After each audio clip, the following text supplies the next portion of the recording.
guys, Gaijin Goomba here. Today, we're going to talk about Kid Icarus and how Japanese language and culture has an influence Hey, aren't you going to introduce me? Well, I was getting to that. I'm Ronnie Edwards, host of Digressing and Side Questing as well as Random Internet Encounters. Right, so today we're going to talk about how Kid Icarus and how Japanese language... Hey, wait a second. What's up with I mean, what, like, are you suffering from NES slowdown or something? Moving along. So today we're going to talk about Kid Icarus and how Japanese language and culture influenced many aspects of the original Famicom Disk System / NES game. Since I'm an animated compendium of all things Icarus, I'll be dropping all the knowledge on that front. And I'll be backing him up with the various Japanese linguistic and cultural relevance, which there seems to be a lot of, huh? So let's begin with the title of the game. Right, so Kid Icarus was not the original Japanese title of the game. The original title was... Hikari... Shinwa... Hikari Shinwa Purante no Kagami, or Light Myth Palthena's Mirror. One would think a pretty lengthy title like that would be strange, but you'd be surprised at how often, even to this day, how lengthy Japanese titles can be. Also, take a second to look at the last half. Palthena's Mirror. Palthena is actually a shortening of Pallas and Athena. Pallas Athena was the Greek goddess of wisdom and war. Fun fact, in high school I had to memorize all of the names of the 12 Olympian gods, as well as the names of the Roman counterparts, as well as their symbol, animal, and any kind of related information involved in this. So, long story short, the goddess you have to save in Kid Icarus is named Parthenia, which is a Japanese pronunciation for Palthena, which is a shortening of Pallas Athena. Kidception. You know, if I had hands, I'd be strangling you right now. Oh, you know what else doesn't have hands? Metroids! Interesting observation. No, I'm going somewhere with this. Kid Icarus heavily mirrors Metroid in many aspects. That's because they were made on the same engine, and many members of the Metroid team also worked on Kid Icarus, such as the lead director of many of the later Metroid games. Yoshio Sakamoto. Yeah, we'll get back to him. The second to last world, Skyworld, has enemies that resemble Metroids. However, they aren't called Metroids in the English manual. They're called Kometo, which comes from Kometo, which we believe to be a shortened version of Kometroido, or Metroid Child in Japanese. Child perhaps referring to the fact that they were born out of the Metroid sprites from the game of the same name. Speaking of children, did you know Phil Collins began his career as a child actor? Not sure what that has to do with Kid Icarus. Well, in the Skyworld portion of the game, enemies called Collins appear, and these little guys called Eli's fly out of them. Now, purportedly, these Eli's are called Phils in the Japanese version, which is an obvious reference to Phil Collins. There are also flying lips named Mick that are most likely a reference to Mick Jagger and the Rolling Stones logo. Lips? There's also a nose in the game as well, the Speckle Nose. It said that this enemy is actually based off the game's composer who wears glasses and has somewhat of a bulbous nose. Yeah, the game's known for its strange sense of humor. Yoshio Sakamoto did the pixel art for Kid Icarus as well as a few other things. He jumped full onto its development after the completion of Metroid, and many of Kid Icarus' out-of-place elements, such as the credit card or Eggplant Wizard, took shape after he joined.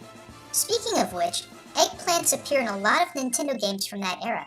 Adventure Island, Ice Climber, Wrecking Crew, and perhaps a few more all featured eggplants. There are certain Japanese beliefs that discourage pregnant women from eating eggplants, and I was able to dig up this proverb while doing research. Akitsuna wa yome ni kuwansuna. Do not let your daughter-in-law eat autumn eggplants. It refers to the relationship between mother-in-law and daughter-in-law, a traditionally poor one, and that a mean mother-in-law would not share an eggplant with her daughter-in-law. Not quite sure why they were so specific with sharing eggplants, but that just goes to show how deep-rooted some of this stuff can be. I see what you did there. Going back a bit, in Uprising, a new enemy called the Tempura Wizard makes an appearance. Notice he has one eye, much like the Eggplant Wizard, however he also has a long tongue.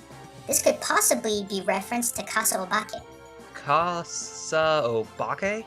Kasa Obake. In Japan, it is said that once certain objects turn a century old, a spirit inhabits it and makes it animate. Kasa Obake are the result of an umbrella reaching the century milestone. Notice that Kasa Obake are depicted with a single eye and a long tongue, much like the Tempura Wizard. Does this mean that the Tempura Wizard is nothing more than just an old bowl of centuries-old udon gone bad? You know, I think the Tempura Wizard might also be a reference to Homer's Odyssey, in which a Cyclops eats 4 of Odysseus' comrades, just like how the Tempura Wizard eats Pit. Say, who are those handsome gentlemen? Oh, those guys are, Sholmes? That's a weird name.